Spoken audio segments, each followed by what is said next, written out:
Hi అందరికీ నమస్కారం. ఇప్పుడే అందిన తాజా సమాచారం, బ్రేకింగ్ న్యూస్. లింగమనేని రమేష్ గారి కుమారుడు ఒక యాక్సిడెంట్ కేసులో ఇరుక్కున్నారు. లింగమనేని రమేష్ గారు ఇటీవల కాలంలోనే జనసేన పార్టీ తరఫున రాజ్యసభ ఎంపీగా ఎన్నికైన విషయం మనందరికీ తెలిసిందే. అయితే ఆయన కుమారుడు సంజూష్ అత్యంత వేగంగా డ్రైవ్ చేస్తూ ఒక వ్యక్తి మరణానికి కారణమయ్యాడు అని చెప్పి మాదాపూర్ పోలీస్ స్టేషన్లో 106(1) సెక్షన్ కింద కేసు నమోదైంది.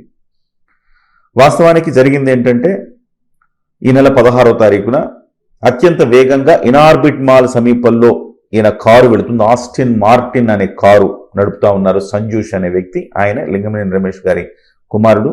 అత్యంత వేగంగా నడుపుతున్న క్రమంలో అక్కడ షాపింగ్ మాల్లో పనిచేస్తున్న భారతి ముఖ్య అనే అమ్మాయి ఇనార్బిట్ నుంచి ఆపోజిట్ ఉన్న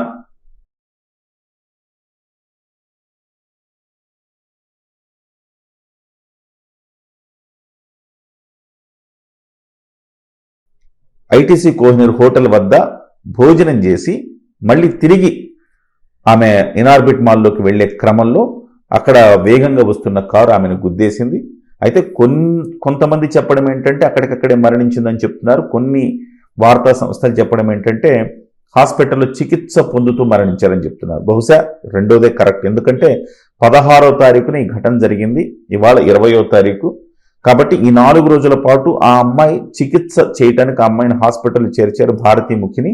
అయితే చికిత్స పొందుతూ మరణించినట్టుగా తాజాగా చెప్తున్నారు. అయితే పోలీసులు నమోదు చేసిన కేసులో కూడా 106(1) సెక్షన్ కింద కేసు నమోదు చేయడం జరిగింది.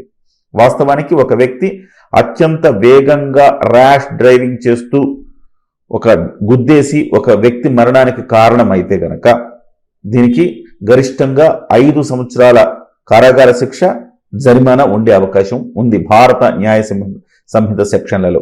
అయితే ఇందులో ఒకవేళ కనుక ఆ వ్యక్తి గుద్దేసి వెళ్ళిపోతే కనుక 106(2) సెక్షన్ వర్తిస్తుంది.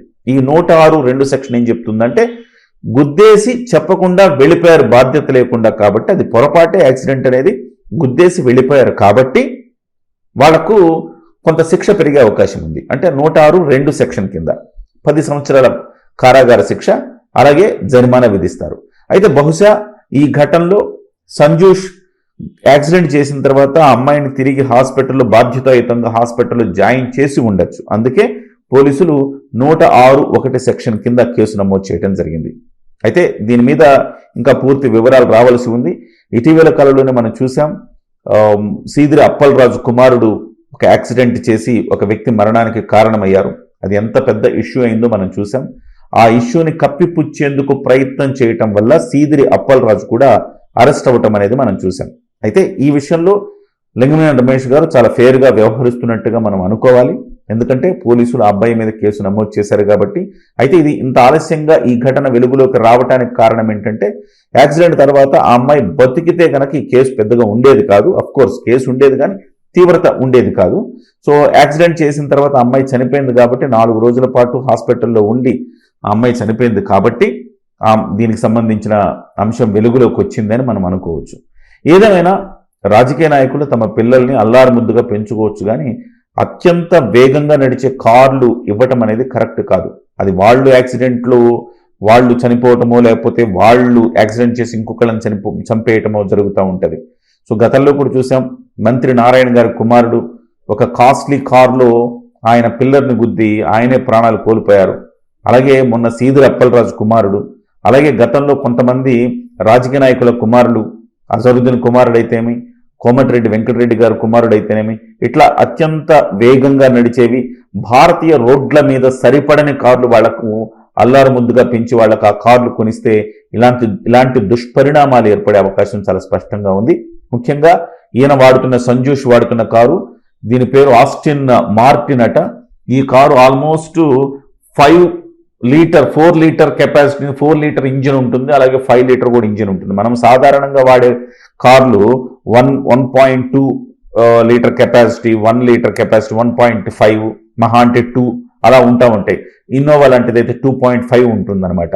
అలాంటివి ఈ ఆస్టిన్ మార్టిన్ అనే కారు దాదాపుగా 5 లీటర్ కెపాసిటీ ఉన్న ఇంజిన్. ఇది దాదాపుగా 5 కోట్లు రమారమి 4 నుంచి 6 కోట్ల మధ్య ఈ కారు ఖరీదు చేస్తుంది. అంత అలాంటి కారు అలా నొక్కగానే చాలా వేగంగా వెళ్ళే అవకాశం ఉంది, ఒక్కోసారి కంట్రోల్ అవ్వదు.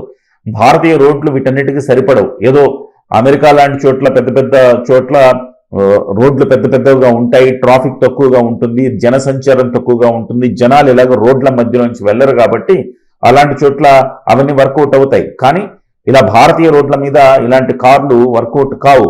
సో ఒకవేళ కొన్నా కానీ ఇలాంటి కార్లు ఎక్కడో హైవే మీద నడుపుకోవడానికి పనికొస్తాయి తప్ప ఇలాంటి చోట్ల జనసంచారం ఉన్న చోట్ల ఈ కార్లు నడపటానికి అంత సౌకర్యంగా ఉండవు. అలాగే ఇలాంటి పరిణామాలు జరిగే ప్రమాదం కూడా ఉన్నది.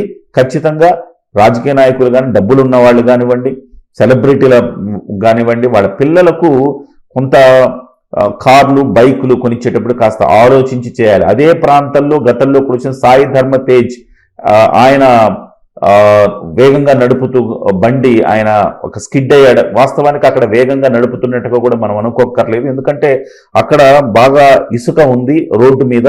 ఆయన నడుపుతున్న వేగంలో అది స్కిడ్ అయి జారి పడిపోయి ఆయనే ఆల్మోస్ట్ ప్రాణాపాయ స్థితి నుంచి ఆయన త్రుటిలో ప్రాణాపాయం తప్పించుకున్నారు. ఆయన ఇప్పటికి కూడా ఆయనకి వయసు పూర్తిగా అంతకుముందులాగా రాని పరిస్థితి ఏర్పడిందంటే మనం ఆలోచించాలి.